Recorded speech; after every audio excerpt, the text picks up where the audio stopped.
Di malam hari ini kita akan mempelajari tentang prosedur pelaksanaan penilaian kinerjanya, sekaligus juga bagaimana cara memperbaiki kinerja karyawan yang dirasa belum memenuhi standar kinerja yang sudah ditentukan oleh perusahaan.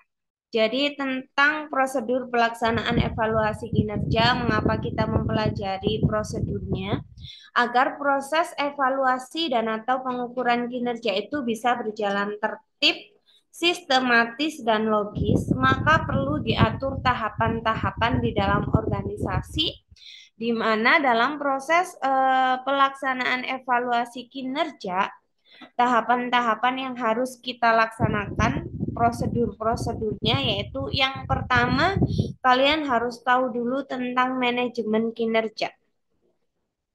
Semua perusahaan, setiap perusahaan memiliki manajemen kinerja masing-masing yang disesuaikan dengan tujuan perusahaan.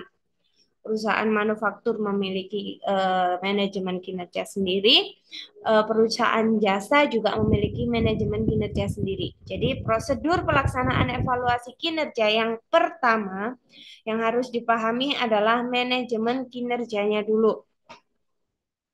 Setelah kita tahu manajemen kinerjanya, maka dibuatlah perencanaan kinerja. Baru proses pelaksanaan kinerja. Setelah kinerja terlaksana, bisa dilakukan yang namanya evaluasi atau penilaian kinerja. Jadi evaluasi kinerja itu tahapannya keempat. Nah, apabila evaluasi atau penilaian kinerja itu tadi dirasa masih kurang, maka pihak penilai itu bisa melakukan wawancara evaluasi kinerja untuk menggali lebih jauh lagi tentang hal-hal yang sekiranya belum ternilai. Nah, setelah melakukan wawancara evaluasi kinerja, apabila karyawan ternilai masih merasa belum puas tentang hasil yang diberikan oleh pihak penilai, maka karyawan tersebut bisa melakukan banding. Setelah itu, prosedur yang terakhir agar proses evaluasi kinerja ke depannya lebih baik, maka perlu dilakukan penilaian dengan sentra asesmen. Sentra asesmen kemarin menurut metode evaluasi kinerjanya termasuk salah satu metode yang dipakai berdasarkan orientasi waktu, kan masa lalu, ada masa depan. Nah, sentra asesmen kemarin berorientasi pada masa depan. Masa depan, Bu. masa depan. Oke, kita pahami satu persatu dulu tentang tahapan prosedur pelaksanaan evaluasi kinerja. Yang pertama, manajemen kinerja. Jadi apa sih manajemen kinerja itu? Manajemen kinerja itu secara garis besarnya adalah suatu kegiatan atau proses yang dilakukan oleh perusahaan untuk mengelola kinerja perusahaan agar untuk mengelola kinerja karyawan agar kinerja tersebut bisa sesuai dengan tujuan perusahaan. Misal, perusahaan jasa memiliki manajemen kinerja sendiri. Contohnya, karyawan harus bisa memberikan pelayanan yang terbaik atau karyawan harus bisa mencapai target konsumen yang banyak, atau karyawan harus memberikan kepuasan kepada konsumen. Nah, maka manajemen kinerjanya disesuaikan. Setelah kita tahu tujuan dari perusahaan, manajemen kinerja karyawannya disesuaikan. Bagaimana karyawan tersebut kinerjanya di bidang pelayanan bisa memenuhi standar yang telah ditentukan sehingga tujuan dari perusahaan tersebut tercapai. Secara garis besar, manajemen kinerja ini dilakukan adalah agar perusahaan mampu mewujudkan atau mencapai tujuan yang telah ditetapkan dan perusahaan bisa lebih baik daripada para pesaingnya. Itu manajemen kinerja. Kegiatan untuk mengatur dan mengelola kinerja karyawan. Nah, manajemen kinerja itu sendiri memiliki beberapa tujuan. Jadi, manajemen kinerja itu perlu dibuat karena bertujuan untuk mengembangkan sejumlah aspek kinerja. Di antaranya mencapai tujuan yang ditetapkan oleh perusahaan, berupaya menciptakan dan meningkatkan pengetahuan, keterampilan, dan kompetensi karyawan, dan sebagainya. Nanti kalian bisa baca. Nah, selanjutnya, setelah kita tahu manajemen kinerja yang diperlukan oleh perusahaan, di mana manajemen kinerja tersebut telah disesuaikan dengan tujuan perusahaan, maka kita bisa menetapkan perencanaan kinerja. Apa itu perencanaan kinerja? Secara garis besarnya, perencanaan kinerja merupakan kegiatan awal dari manajemen kinerja, di mana perencanaan kinerja ini adalah hasil pertemuan antara karyawan dan supervisor atau antara karyawan dengan tim penilai. Atau kalau sekarang antara karyawan dengan HRD. Di pada proses perencanaan kinerja, yang pertama tadi pada proses manajemen kinerja, kita akan membaca. Kita akan mengetahui tujuan dari perusahaan itu apa. Setelah tahu tujuan dari perusahaan, misalnya tadi tujuan dari perusahaan adalah untuk menjadi salah satu perusahaan jasa ternama di Indonesia. Atau misalnya untuk menjadi salah satu startup unicorn. Pada saat manajemen kinerja, tujuan dari perusahaan telah ditetapkan.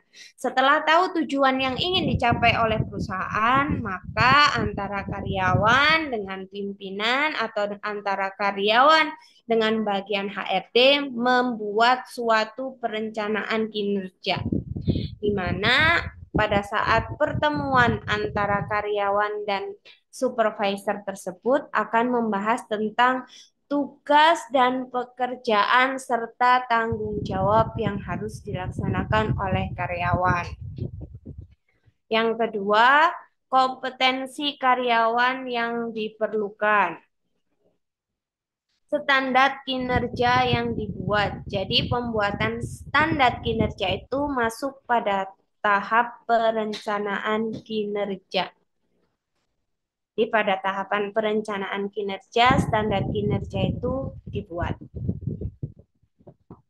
Yang selanjutnya menentukan cara kerja karyawan, merencanakan pengembangan kompetensi, dan lain-lain. Jadi yang sifatnya perencanaan yang disesuaikan dengan tujuan perusahaan itu masuk dalam proses perencanaan kinerja. Kalau kalian misalnya mau mencapai tujuan perusahaan kalian, pasti untuk mencapai tujuan tersebut kalian akan membuat rencana kan? Tentang rencana kinerja bagaimana agar tujuan tersebut tercapai. Nah, dalam proses perencanaan kinerja ini, kalian sebagai pimpinan tidak bisa bertindak sendiri. Kalian harus tahu kompetensi yang dimiliki oleh karyawan kalian apakah sudah cukup mumpuni atau belum. Tugas dan pekerjaan serta tanggung jawab yang harus dilaksanakan oleh karyawan apakah sudah disampaikan atau belum. Misal tadi salah satu tujuan perusahaan adalah menjadi salah satu startup unicorn. Nah, pada saat proses perencanaan kinerja, kalian harus menetapkan standar kinerja yang sesuai dengan tujuan tersebut. Terus kompetensi yang harus ada dalam diri karyawan harus disesuaikan. Apakah kompetensi tersebut sudah cukup menyesuaikan dengan tujuan yang ingin dibuat. Jangan sampai kompetensi yang diperlukan untuk menjadi salah satu perusahaan unicorn itu adalah misalnya paham tentang perkembangan IT, tetapi karyawan yang ada ternyata tidak paham tentang perkembangan IT. Maka tujuan tersebut tidak bisa untuk tercapai dalam waktu yang singkat. Atau secara garis besarnya tujuan dari perusahaan akan lebih sulit untuk tercapai. Maka dari itu, setelah kita tahu manajemen kinerja yang ada di perusahaan, tahu tujuan dari perusahaan, perlu dilakukan perencanaan kinerja yang cukup matang. Sampai sini, dua tahapan ini mana yang masih belum dimengerti? tentang prosedur pelaksanaan penilaian kinerja. Sudah cukup paham? Tadi pada saat proses manajemen kinerja itu dilakukan proses apa? Tujuan kita harus memahami manajemen kinerja untuk mengetahui kinerja karyawan. Untuk mengetahui apa? Atau untuk mengatur apa? Untuk mengatur kinerja Tujuan. sampai tujuan dari Mengatur kinerja karyawan untuk disesuaikan dengan tujuan perusahaan. Setelah kita tahu tentang manajemen kinerjanya, tahu tentang tujuan yang ingin dicapai oleh perusahaan, langkah selanjutnya yang bisa dilakukan yaitu membuat perencanaan. Buat perencanaan kinerja, di mana di situ dijabarkan ini nih, tugas pekerjaan dan tanggung jawab karyawan, kompetensi yang dibutuhkan, standar kinerja, dan lain-lain. Nah, setelah rencana dibuat, maka dilakukanlah pelaksanaan kinerja. Suatu tujuan tidak akan tercapai dan suatu rencana tidak akan terlaksana apabila tidak dilaksanakan. Contoh, kalian kan rencana misalnya ketemu temen, cuman janjian aja tapi tidak dilaksanakan, apakah tujuan tersebut tercapai? Nggak kan? Tujuan pengen nongki, pengen kumpul-kumpul, tapi cuma rencana aja tidak dijalankan, apakah tujuan nongki dan kumpul-kumpul tersebut tercapai? Tidak. Tidak. Hanya menjadi wacana, Bu. Hanya menjadi wacana. Begitupun tentang tujuan perusahaan. Tujuan yang sudah terbentuk, yang sudah ditetapkan, yang ingin dicapai, sudah dibuat rencananya, tetapi kalau rencana ini hanya sekedar rencana, tidak dilaksanakan, maka tujuan tersebut ya tidak bisa tercapai. Tujuannya pengen jadi salah satu startup unicorn, tetapi perencanaan yang sudah dibuat tersebut tidak dilaksanakan, ya sampai kapanpun tidak akan menjadi startup unicorn. Atau lebih buruknya malah tidak bisa bersaing dengan kompetitornya atau dengan pesaingnya. Jadi setelah dibuat perencanaan kinerja yang sudah cukup matang atau disesuaikan dengan tujuan dari perusahaan, langkah selanjutnya yaitu pelaksanaan kinerja. Pelaksanaan kinerja atau pelaksanaan pekerjaan tidak hanya menjadi tanggung jawab dari karyawan. Ya. Karena dalam proses perencanaan kinerja tadi dibuat oleh karyawan dan supervisor atau karyawan dengan manajer, maka dalam proses pelaksanaan kinerjanya juga harus dilaksanakan secara bersama-sama. Kalian membuat rencana ketemu. Misalnya yang buat rencana ketemu Neni, Heru, Agus, terus Anggun Prawira. Ternyata dalam proses pelaksanaan ketemuannya cuma Neni sama Agus Prawira aja. Maka antara Agus sama Heru pasti akan merasa, kenapa kok nggak ngajak saya? Ada masalah apa dengan saya? Kenapa? Terus Neni sama Anggun Prawira juga merasa, kenapa harus saya aja yang ketemu? Kenapa cuma kita? Padahal kan ini rencananya berempat. Nah, begitu juga dengan pelaksanaan kinerja. Kalau perencanaannya sudah ditetapkan oleh karyawan dan supervisor, maka dalam proses pelaksanaannya juga harus menjadi tanggung jawab antara karyawan dan supervisor. Tanggung jawab karyawan meliputi komitmen dalam pencapaian tujuan, meminta feedback atau umpan balik dan pelatihan kerja agar kompetensinya bisa terus mengikuti sesuai dengan rencana kerja yang dibuat. Berkomunikasi secara terbuka dan teratur, serta mengumpulkan dan berbagi data pekerjaan dan mempersiapkan telaah kerja. Lalu apa tanggung jawab manajer?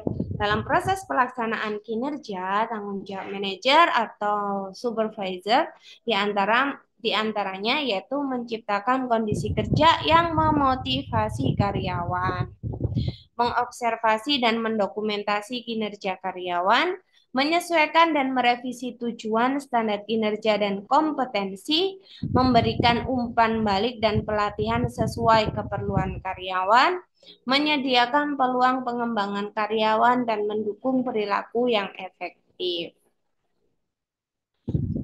Pada dasarnya antara karyawan dan manajer harus saling memberikan feedback, harus saling bertanggung jawab terhadap peran masing-masing sebagai manajer atau sebagai supervisor atau sebagai manajer HRD. Jangan hanya menuntut karyawan untuk melakukan kinerja mereka, menuntut karyawan untuk melaksanakan tanggung jawabnya, tetapi kita sebagai seorang manajer tidak menciptakan kondisi yang memotivasi pekerjaan mereka, tidak memberikan pelatihan yang dibutuhkan oleh karyawan, tidak menyediakan peluang untuk mengembangkan potensi yang ada dalam diri karyawan. Maka dalam proses pelaksanaannya akan mengalami beberapa rintangan atau tantangan yang mana pada akhirnya nanti akan menciptakan konflik antara manajer dan karyawan dalam proses pelaksanaan kinerjanya apabila masing-masing tidak menyadari peran dan tanggung jawabnya terhadap pekerjaan. Nah, kalau sudah terjadi konflik antara manajer, supervisor, dan karyawan, maka apa yang akan terjadi? Jika dalam proses pelaksanaan kinerja terjadi konflik antara manajer, supervisor, dan karyawan yang tidak sadar akan peran dan tanggung jawab masing-masing, maka yang terjadi adalah Rasa tidak nyaman di unit kerja tadi, Bu. kalau karyawan merasa tidak nyaman di unit kerja tersebut, maka akibat selanjutnya adalah Tidak tercapai visi misi perusahaan, Bu. tidak tercapai visi misi atau tidak tercapai tujuan perusahaan yang sudah ditentukan tadi, serta rencana yang telah dibuat juga tidak bisa dilaksanakan dengan baik. Dan bisa menjadi faktor nilai tingginya turnover karyawan di perusahaan, Bu. Ya, kalau turnover nanti kan yang bingung juga perusahaannya. Karena harus mencari karyawan baru lagi, menyesuaikan kompetensi yang dibutuhkan lagi, rekrutmen lagi, menciptakan suasana lagi, mengajari lagi dari awal. Jadi dalam proses pelaksanaan kinerja, apapun itu di perusahaan manapun itu, dan apapun jabatan kalian saat ini, yang harus selalu disadari adalah peran dan tanggung jawab kalian dalam proses pelaksanaan kinerja. Jadi mulai sekarang dibiasakan apa peran saya, apa tanggung jawab saya terhadap pekerjaan, lakukan. Jangan menunggu disuruh, jadi harus punya inisiatif, karena salah satu aspek yang dinilai dalam evaluasi kinerja itu adalah inisiatif kalian dalam proses pelaksanaan kinerja. Nah, sudah 3 langkah nih. Manajemen kinerjanya sudah, perencanaan kinerja sudah dibuat, pelaksanaannya sudah dilaksanakan. Berarti setelah pelaksanaan akan ada tahapan yaitu Evaluasi. evaluasi atau penilaian. Jadi tahapan dari evaluasi kinerja itu atau prosedur dari pelaksanaan evaluasi kinerja itu berada di tahapan keempat. Setelah mempelajari manajemen kinerjanya, membuat perencanaan kinerjanya, melaksanakan kinerjanya, baru dinilai. Nah, penilaian kinerja atau evaluasi kinerja yaitu ini kita sudah belajar waktu di konsep awal. Pada intinya yaitu proses penilaian terhadap hasil kerja karyawan yang disesuaikan dengan standar kinerja yang sudah dibuat. Jadi di sini kita hanya akan mempelajari tentang penilaiannya, waktu penilaiannya. Jadi penilaian dalam proses evaluasi kinerja itu bisa dilakukan secara relatif terhadap standar kinerjanya melalui penilaian formatif dan penilaian sumatif. Penilaian formatif yaitu penilaian kinerja ketika para karyawan sedang melakukan tugasnya. Jadi kalau kalian kemarin waktu awal-awal saya tanya, apakah di perusahaan kalian seringkali ada proses penilaian evaluasi kinerja? Jarang, Bu, nggak ada, Bu. Itu sebenarnya bukan nggak ada ya. Tetapi perusahaan kalian mungkin dalam proses pelaksanaan penilaian kinerjanya menggunakan penilaian formatif. Jadi pada saat kalian melaksanakan kerja atau pada saat kalian melakukan kerja, pada saat itu juga kinerja kalian dinilai. Jadi dilihat apakah karyawan tersebut dalam melaksanakan kinerjanya sudah sesuai nih dengan standar yang ditentukan oleh perusahaan. Terus kendala-kendala apa saja nih yang terjadi ketika dia melaksanakan pekerjaannya. Itu namanya penilaian formatif. Sedangkan penilaian sumatif itu penilaian yang dilakukan setiap akhir periode. Kemarin ada yang 6 bulan sekali atau 1 tahun sekali atau bahkan sebulan sekali.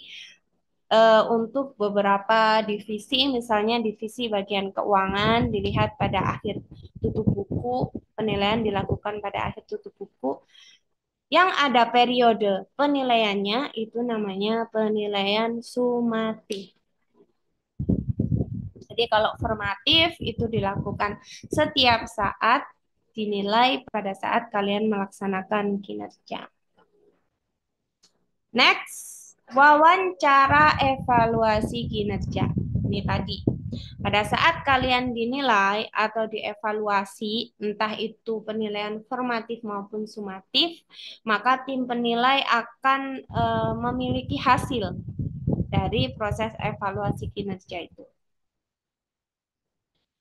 Dengan menggunakan metode-metode yang kita pelajari di minggu sebelumnya, tim penilai akan menerima hasil dari proses penilaian kinerja tersebut. Apakah sudah sesuai dengan standar kinerja yang diperlukan atau belum? Nah, mungkin dalam proses penilaian evaluasi kinerja dengan metode-metode yang dibuat kemarin, itu kan kemarin ada bias-biasnya kan? Ada tantangan kenapa hasil dari evaluasi kinerja seringkali masih ada minus di beberapa bagiannya. Kemarin salah satu biasnya adalah, ada yang masih ingat? Leniency, assimilation, Halo efek. halo efek, central tendency, recency effect. Nah, karena adanya beberapa tantangan dan bias yang mungkin diterima oleh tim penilai pada saat proses evaluasi kinerja, maka langkah selanjutnya kita bisa melakukan wawancara evaluasi kinerja. Wawancara evaluasi kinerja ini tujuannya adalah yang pertama, untuk mengetahui dan menggali lebih jauh tentang sebab-sebab kelemahan kinerja karyawan sehingga dapat dicarikan solusi. Jadi misalnya kalian sebagai tim penilai dari hasil penilaian atau hasil evaluasi kinerja yang kalian lakukan, baik secara sumatif maupun normatif tadi, baik secara formatif maupun sumatif tadi, ternyata ditemukan beberapa karyawan kinerjanya kurang sesuai dengan standar kinerja yang diperlukan oleh perusahaan, kalian bisa mewawancarai secara langsung karyawan tersebut. Jadi kalian tanya, kenapa nih dari hasil evaluasi kinerja kemarin kok menurun? Dari hasil metode checklist kemarin, kenapa ada beberapa indikator yang tidak terchecklist? Kendalanya apa? Kenapa kalian tidak bisa memenuhi indikator yang ditentukan oleh perusahaan? Kenapa misalnya kemarin metodenya menggunakan peristiwa kritis? Kenapa nih di minggu-minggu kemarin kalian kinerjanya menurun sangat drastis? Ada kendala apa? Itu namanya wawancara evaluasi kinerja. Jadi dari hasil penilaian itu tidak bisa kita telaah secara mentah-mentah tanpa kita mendengarkan langsung penjelasan dari yang bersangkutan. Yang kedua, wawancara juga dilakukan untuk bertujuan menyusun dan menyepakati target kinerja tahun kerja yang baru atau tahun kerja yang akan dimulai. Jadi dengan adanya wawancara tersebut, kalian mendengarkan sebab-sebab atau kelemahan serta kendala-kendala yang dialami oleh karyawan. Maka dari kelemahan-kelemahan tersebut juga bisa menjadi evaluasi bagi perusahaan. Apakah selama ini tujuan yang telah ditentukan dan standar kinerja yang dibuat itu terlalu tinggi? Apakah selama ini standar kinerja yang dibuat itu ternyata tidak sesuai dengan kompetensi karyawan? Nah, kalau memang tidak sesuai dengan kompetensi karyawan, apa yang harus dilakukan? Terus untuk tujuan ke depannya berarti di aspek-aspek mana saja nih yang perlu diperbaiki agar tujuan dari perusahaan tetap tercapai? Seperti itu.